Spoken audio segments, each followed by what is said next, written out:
اور بغیر کوئی چیز چھپائے میں نے آپ کے سامنے رکھ دی ہے.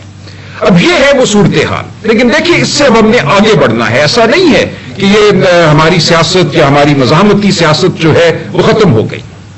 اس وقت جتنی ضرورت مزاحمتی سیاست کی پاکستان کو ہے, پاکستان کے مستقبل میں جو فلاح ہم دیکھنا چاہتے ہیں اس کو ہے, وہ شاید پاکستان کی تاریخ میں کبھی نہیں تھی.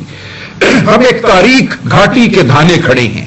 اس سے آگے مجھے تباہی نظر آتی ہے. یہ ملک مجھے ان لوگوں کے ہاتھ نظر آتا ہے جو نہ تاریخ کا ادراک رکھتے ہیں, نہ معیشت کا ادراک رکھتے ہیں, نہ شرافت کو کچھ سمجھتے ہیں. دیکھیے پاکستان کی تاریخ میں ایسے مواقع آئے ہیں, اتنا کبھی ماحول شاید کبھی بھی نہیں ہوا. جب ایوب خان صاحب کے دور کو دیکھتے ہیں, اور اکثر ہمیں جو دوست ملتے ہیں حکومتی یا مقتدرہ کے, وہ ایوب خان صاحب کے دور کی بڑی تعریف کرتے ہیں اور کہتے ہیں ہاں بس یہ غلطی ہوئی ایوب خان صاحب سے کہ انہوں نے جبر ذرا کم کیا, زور سے ان کو دبانا چاہیے تھا. جو تحریک سن 69 میں یا 68 میں شروع ہوئی تھی, وہ چاہتے تو اس کو دبا دیتے, لیکن انہوں نے وہاں کمزوری دکھائی. یہ ایک وہ بے وقوفانہ سوچ ہے جو مجھے اب اس وقت ابھرتی نظر آ رہی ہے حکومتی ایوانوں میں, کہ جبر سے یہ ملک آگے بڑھے گا. ایوب خان کا دور کوئی مثالی دور تھا, کمی صرف یہ تھی کہ جبر کم کیا گیا آخر میں. لیکن ایسا نہیں ہے. ایوب خان صاحب کا دور شروع کے 3-4 سال اگر ہم دیکھیں اس میں ہوئی ترقی. ایک زرعی انقلاب آیا, باہر سے ہمیں ایڈ ملی, پیسے آئے, ہم نے زراعت میں لگایا, زرعی ضرور ایک ہماری جو پیداوار تھی اس میں اضافہ ہوا. اس کے بعد 1962 میں ایک ایسا آئین دیا گیا جس میں نہ بنیادی حقوق تھے, نہ عوام کو ووٹ دینے کا براہ راست حق تھا. وہیں سے تخریب اور بگاڑ شروع ہو گئی. حبیب جالب نے اپنی نظم لکھی, پورا نظام ہل گیا. میں نہیں مانتا, میں نہیں جانتا, آپ سب جانتے ہیں اس صبح پہ نور کو, اس ذہن کی لوٹ کو. وہاں سے حالات بگڑنا شروع ہوئے. پھر محترمہ فاطمہ جناح کے ساتھ ایک الیکشن کیا گیا, اس میں محترمہ کو دھاندلی کے ذریعے ہرایا گیا. اس کے بعد جب آپ دھاندلی اس سطح کی کر دیتے ہیں تو آپ کا کوئی اخلاقی جواز نہیں رہتا حکومت میں رہنے کا. ایوب خان صاحب اپنا اخلاقی جواز 1964 کے آتے تک کھو چکے تھے. اس کے بعد تباہی ہوئی. ایک جنگ آپ نے برپا کی ملک پہ, وہ بھی ایک پیچیدہ معاملہ ہے 1965 میں. اس کے بعد اگر آپ دیکھیں تو اس ملک کی معیشت نے صرف تنزلی کی جانب رخ کیا. تھوڑا سا ہمیں علمی ایک پیرایا اپنانا چاہیے اس گفتگو میں. سرتاج عزیز صاحب اس وقت پلاننگ کمیشن میں تھے. ان کی کتاب اگر آپ پڑھیں, میں سب کو دعوت دوں گا, بٹوین ڈریمز اینڈ ریالٹی. وہ یہ کہتے ہیں کہ ہم پلاننگ کمیشن میں بیٹھے ہوئے ایوب خان کے دور میں یہ سمجھ رہے تھے یہ IMF سے لون آ گیا, یہ امریکہ نے پیسے دے دیے, یہ روس نے کہا کہ اسٹیل مل لگا دیں گے, اب تو پاکستان کے وارے نیارے, اب تو ہم ترقی کریں گے. پاکستان چل پڑا, دوڑ پڑا, اور پھر کہتی ہے ایک دن بھگ کر کے سب کچھ اڑ گیا. ہمیں پتا چلا کہ لوگ تو بہت ناخوش تھے. مشرقی پاکستان ہو یا مغربی پاکستان ہو, جو تحریک یہاں چلی 1968 کے بعد, وہ ایک تاریخی نوعیت کی تحریک تھی. وہ کہتی ہے ہم جب بیٹھ جاتے ہیں اونچے ایوانوں میں تو ہمارا رابطہ رشتہ عوام سے کٹ جاتا ہے. وہاں بیٹھ کر کسی جرنیل کے سامنے کلابے ملانا, یہ بتانا کہ اب ہم بہت اچھا آپ کی ہدایت کے مطابق چل رہے ہیں, اب پاکستان فلاح کی جانب گامزن ہوا, بس آپ کی جناب ضرورت تھی, آپ کی لیڈرشپ مل گئی, اب تو ہمیں اور کچھ نہیں چاہیے, پاکستان ترقی کرے گا. یہ کھیل ہم بہت دفعہ کھیل چکے ہیں. آج پھر ہم وہی کھیل کھیل رہے ہیں. آج پھر ہم یہ سمجھ رہے ہیں کہ جبر کے ذریعے پاکستان ترقی کرے گا. جو اس کو ایک ضرورت تھی ڈنڈے کی, وہ ڈنڈا مل گیا, اب ڈنڈا چلاؤ, ڈنڈے سے پاکستان میں نہریں بہیں گی شہد کی اور دودھ کی. ایسا نہیں ہوگا. آپ پاکستان کو صرف اور صرف تباہی کی جانب لے کر جا رہے ہیں. جو آپ جبر کا نظام برپا کر رہے ہیں, جو شرافت کو آپ تار کر رہے ہیں, اس کا نتیجہ تباہی کے علاوہ کچھ نہیں ہوگا. ہم ہرگز ایک انتشاری جماعت نہیں ہیں. ہمیں کہا جاتا ہے انتشاری ہیں. میں کہتا ہوں شیروانیوں میں آج انتشار ہو رہا ہے, بڑے ایوانوں میں. یہ میں نے کہیں اور بھی کہا, میں اس کو آج پھر دہراتا ہوں.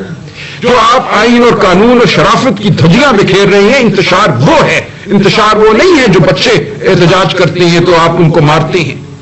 احتجاج وہ نہیں ہے جب آپ ایک قومی لیڈر کو بند کر دیتے ہیں کال کوٹری میں اور اس کے بعد خلاف اس جبر کے خلاف آواز نہیں اٹھانے دیتے. وہاں آپ آنسو گیس برساتے ہیں, ڈنڈے برساتے ہیں, لوگوں کو گرفتار کرتے ہیں, بغیر مقدموں کے کال کوٹریوں میں ڈالتے ہیں. 7 دہشت گردی کے مقدمے میرے خلاف قائم کیے گئے ہیں پچھلے ایک ہفتے میں. آج میں ہر روز کسی عدالت میں جاتا ہوں یہ بتانے کہ میں دہشت گرد نہیں ہوں. یہ آپ نے رویہ اپنایا ہے. آپ چاہتے ہیں کوئی آواز بلند نہ کرے, آپ چاہتے ہیں کوئی گفتگو نہ کرے, کوئی آئین کی بات نہ کرے, شرافت کی بات نہ کرے, تو یہ معاملہ کیسے آگے بڑھے گا؟ اس لیے اب ضرورت ہے کہ ہم سب رک جائیں. جو آئینی ترمیم کا ایک ڈھونگ کھیلا گیا, جس کی وجہ سے یہ جبر پچھلے جو چند دنوں کا ہمیں نظر آتا ہے, 63A کا فیصلہ دے دیا قاضی صاحب نے, آپ کو کہا کہ ہاں جو منحرف ہوگا اپنی جماعت سے اس کا ووٹ سر آنکھوں پر اٹھایا جائے گا, اس کو گنا جائے گا. اس فیصلے کا اس وقت مقصد صرف یہ تھا کہ وہ بازار گرم کیا جائے بے شرمی کا جو آج گرم ہے. لوگوں کو اغوا کیا جائے, مارا پیٹا جائے, بہنوں بیٹیوں کو پہ ہاتھ اٹھایا جائے تاکہ ووٹ ڈلے, اور وہ ووٹ جو ہیں اس آئین ترمیم کا باعث بنے جس کے ذریعے شاید نوکری کو طول مل جائے کسی کی. تو ہم کہتے ہیں ایسا آپ نے جو کیا بہت برا کیا. نہ آپ کی نوکری کو طول ملے گا, عزت تو خیر گئی. آپ اگر چاہتے تھے کہ ملازمت کرتے رہیں کچھ عرصہ اس ملک میں اور اس ملک میں وہ فیصلے لیتے رہیں جو مقتدرہ کے من پسند ہیں, تو انشاءاللہ یہ نہیں ہوگا. پاکستان کی عوام کھڑی ہے, پاکستان کی عوام سڑکوں پہ بھی آئے گی. اور دیکھیے سڑکوں پہ لیڈر نہیں لاتے عوام کو. یہ ایک کہنا کہ سلمان راجہ اگر ڈی چوک پہ پہنچ جاتا اور 4 گھنٹے وہاں تقریر کرتا تو انقلاب آ جاتا, ایسا کہاں ہونا تھا. شیل مار کر آپ نے تو علیمہ بی بی کو 20 سیکنڈ وہاں کھڑے نہیں ہونے دیا, ان کو اٹھا کر لے گئے, ڈاکٹر عظمیٰ کو اٹھا کر لے گئے. یہاں تو وہ ماحول ہی نہیں ہے کہ آپ کوئی گفتگو کر سکیں, کوئی آواز بلند کر سکیں. جب ریلا آئے گا تو وہ عوام خود ریلا لے کر آئیں گے, آپ دیکھیں گے. یہ سمجھ لیا گیا ہے کہ جو بنگلہ دیش میں ہوا, جو مصر میں ہوا, جو سری لنکا میں ہوا, وہ کبھی پاکستان میں نہیں ہوگا. وہ ہوگا. میں آپ کو یقین دلاتا ہوں کہ ہم سب غیر اہم ہو جائیں گے. عوام خود اٹھے گی حق کا پرچم تھامے, عوام خود اٹھے گی اپنے حقوق کے لیے. ہم کھڑے ہیں, ہم عوام کی آواز بنیں گے, ہم فکری رہنمائی دیں گے. اگر ضروری ہوگا تو میں چھلاوا بن کے ڈی چوک پہ شیل بھی کھا لوں گا جتنا میں کھا سکتا ہوں 58 سال کی عمر میں. میں گلیوں میں بھی دوڑ دوں گا. لیکن یہ معاملہ نہیں ہے. معاملہ اصل یہ ہے کہ آپ عوام کی تضحیق کر رہے ہیں. آج آپ عوام کو غیر اہم سمجھ رہے ہیں. آپ سمجھتے ہیں کہ کوئی آپ کا اور اشرافیہ کا معاہدہ ہے اس ملک کی, اس کے تحت وہ ترقی ہوگی جو 77 سال سے ہو رہی ہے, جس سے عوام کو کچھ نہیں ملا. آج بھی عوام بھوکی ہے. اس ملک میں 8 کروڑ لوگ ہیں, بچے ہیں 5 سے 15 سال کی عمر کے.